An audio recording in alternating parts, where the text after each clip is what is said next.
Mary Teuw Niane tamit bind na benn article de la mélancolie. bind na tamit benn article boo xam ne am na solo moo bëgg leen ko faram fàcceel. Non à la mise à mort du Conseil constitutionnel et au report des élections. Voilà. Lu mu wax Mary Teuw Niane dafa bind bu am solo mo bëgg ñu faram fàcce ko. Après les multiples rumeurs, les indiscrétions dans la presse, les phrases énigmatiques de politiciens en mission, les ballons de sonde lancés par des opposants en mission commandée, voici qu'arrive l'heure de vérité et le coup de poker pour d'un coup ramasser la mise totale, discréditer et humilier le Conseil constitutionnel, le dissoudre et reporter sine die les élections. Mu ne ginnaaw ba ñu déggee rumeur yëpp gars yi di wax. Gaay di sànni ay mbir ci seen presse bi ma am ñu seeni presse di dugal ay kaddu yoo xam ne dafa am jiixi jaaxa mu bàyyeeku ci ay politiciens yoo xam ne ñoom ñëpp ci mission la ñu nekk ñu jekk ba si yàgg sànni ay wax ci kaw na ku faryaa moom yoo xam ne mi ngi bàyyeekoo ci ay opposant yaay ñi tuddee seen bopp opposant fekk gëmuñu dara duñ opposant duñ dara voilà léegi nag la ca des moy toroxal Conseil constitutionnel tas ko ngir mëna am lañu bëgg muy lan reporter ay élections.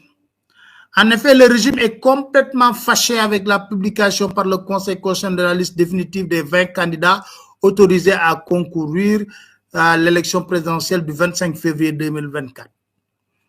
Mu ne nguur gi dafa mer lool ginnaaw ba Conseil constitutionnel génnee liste définitive ñaar fukki candidat yu fas yéene bokk ci élection présidentielle yi am ñaar fukki fan ak juróom ci weeru février 2024.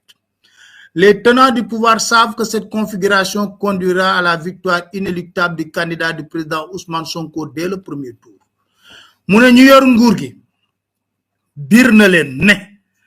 élection yi buñ ci démé Ousmane Sonko gagné ko premier tour. Ces derniers temps, la presse sénégalaise a laissé apparaître le dilemme du régime, arrêter le processus électoral ou bien attendre la victoire du candidat de pro pour ensuite procéder à un coup d'état constitutionnel afin de l'empêcher d'exercer le pouvoir que le suffrage universel lui a valablement donné. Mu ne fan yi ci ginnaaw boo leen seetloo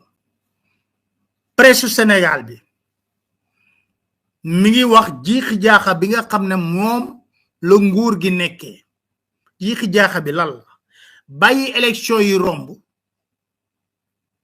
xaar ba candidat Ousmane Sonko gagné ñu def coup d'état constitutionnel pour aaye ko mu mën a jiite réew mi. Sans aucun doute, l'expérience du Front islamique pour le salut, fils algérien, a été largement auscultée avec tous les risques que cela comporte. Mary Teuw Niane nee na soo leen xoolee ba ci biir la xewoon ca Algérie ak Front islamique pour le salut la ñu bëggoon lu xewoon ci Algérie lan la. En effet, en Algérie, après la victoire du Front islamique pour le salut, fils pour l'empêcher de gouverner, il y a eu un coup d'état militaire suivi d'une chasse aux sorcières qui a éradiqué ce parti. Mu ne Algérie dañoo bàyyi Front islamique mu bokk ci élection yi ba gagné ko ba pare ñu def coup d'état militaire ba pare topp leen nag ñoom di jàpp di tëj ci biir kaso bi fii kay dañoo jiital loolu sax dañoo jàpp di tëj di dugal ci biir kaso bi di rey laata ñuy bàyyi ñu dem ci élection. Évidemment, le pouvoir ne veut pas prendre le risque d'avoir un coup d'état qui ne peut être que dévastateur dans une zone sahélienne où les militaires sont en train de remettre en cause la mainmise politique française au Mali, au Burkina Faso et au Niger. Mu ne waaye nguur gi du jël risque coup d'état ndax xam ne zone bi ñu nekk nii coup d'état yi dafa wulee ñaay te coup d'état yëpp dañuy remettre en cause maanaam loxo bi France teg ci suñu réew yi la ñoom am na ci Mali am na ci Burkina am na ci Niger. C'est pourquoi il faut absolument arrêter le processus électoral. Loolu moo tax ñoom seen xel lim jàpp mooy faw ñu arrêter li nga xam ne moo di élection yi. Que faire, disait Lénine. Le problème du pouvoir est triple. Premièrement, une partie de la nomenclature de l'APR, particulièrement celle proche de la première dame, considère que le président de la République a fait un mauvais choix de candidat en investissant le premier ministre Amadou Ba, dont il doute de sa loyauté et de sa capacité à gagner les élections. Mu ne pouvoir bi ñetti jafe-jafe la jànkonteeg bi ci njëkk moo di amna ñu nekk ci biir APR ñoom joge soxna si dañ ne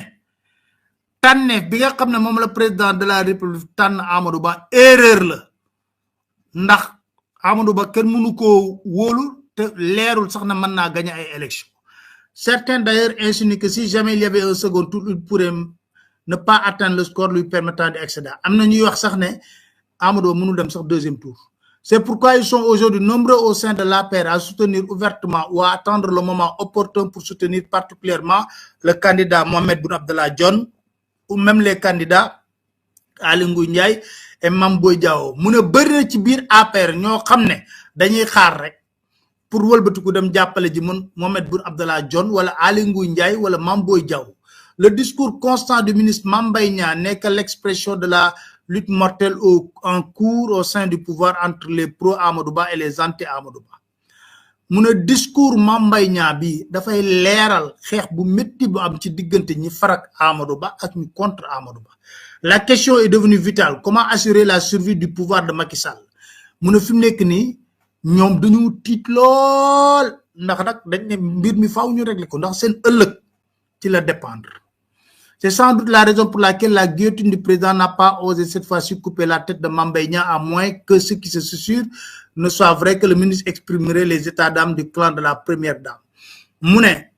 moo tax nga gis Mame Mbaye Niang lu ko neex mu toog wax ko yàq ko Amadou Ba te dara du ci mujj te ñu bari sax nee nañ Mame Mbaye Niang li muy wax yëpp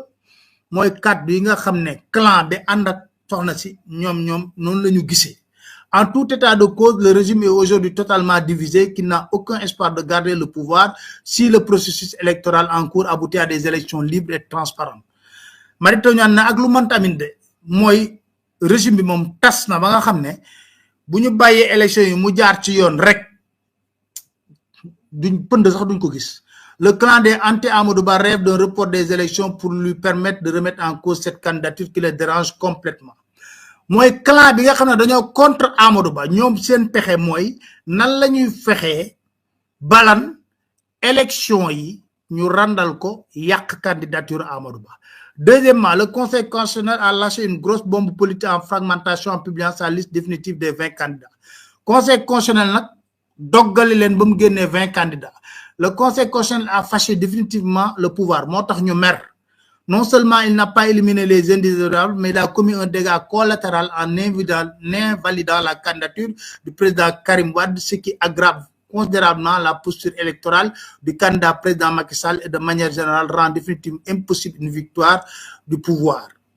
Nenañ Conseil constitutionnel ba mu génnee liste bi yamul sax ci génne ñaar fukki candidat valider ay candidature yoo xam ne ñoom bëgguñu woon ñu valider leen mooy Bassirou Diomaye Faye Cheikh Tidiane Dièye Habib Sy ba pare nag yamuñu ci loolu yàq candidature éliminer candidature Karim Wade loolu fa lañ ne nag yàqu nañ yaxet ndax nag mënoon nañ sax am yaakaar na bu ñu demee deuxième tour ñun Karim Wade jàppale ñu bu ñu ko éliminer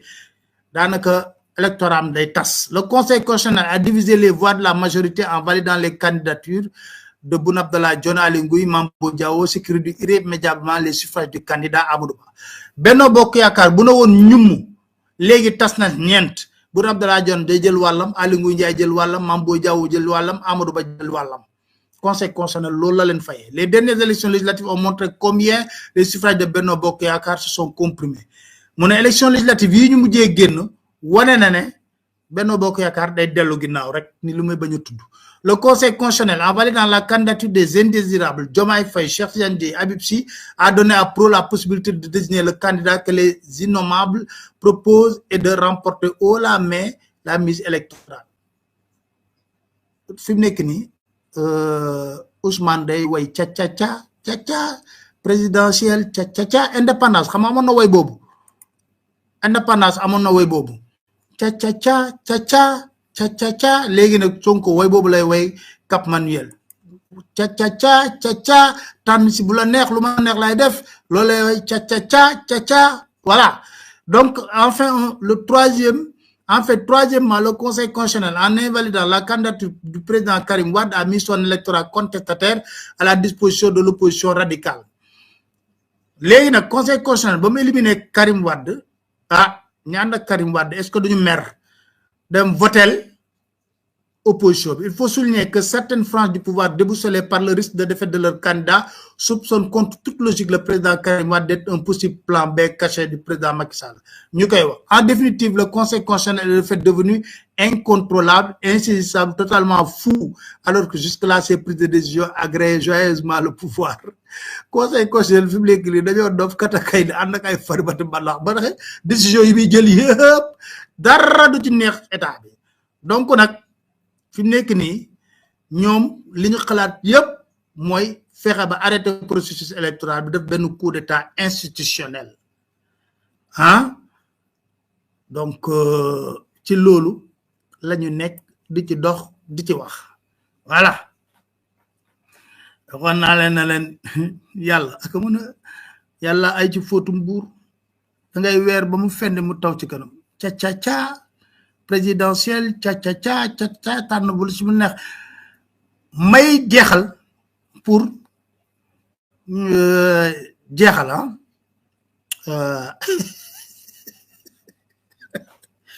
ay jeexal pour wax rek gars yi ca jël leen ko de Ousmane Sonko boy dama leen léegi Ousmane day dóor ca Bassirou ca Tidiane Dièye ca Habib Sy voilà donc noonu lay demee fële ca Cap Manuel il faut un peu wàcce pression bi quoi ca léegi bàyyi na ñoom ñi régler seen problème may jeexal na leen ni ngi ci phase bu critique nag boo xam ne il faut que ngeen nekk ak beaucoup de prudence je serai là pour information yu leen di jox yëpp xam nga di presse bi gis nga léegi ni mu bëri chaque jour dinañ leen génneel benn bu bees buñ leen génneel bu nekkul dëgg bu ko wérgu yaram bi maye dinañ ñëw toog chaque jour dafa leen benn live expliquer na ne leen lii du dëgg lii c'est pas vrai lii c'est pas vrai lii ak lii ak lii ak lii neen lañ ko fas yéene doxale kon nag présidentielle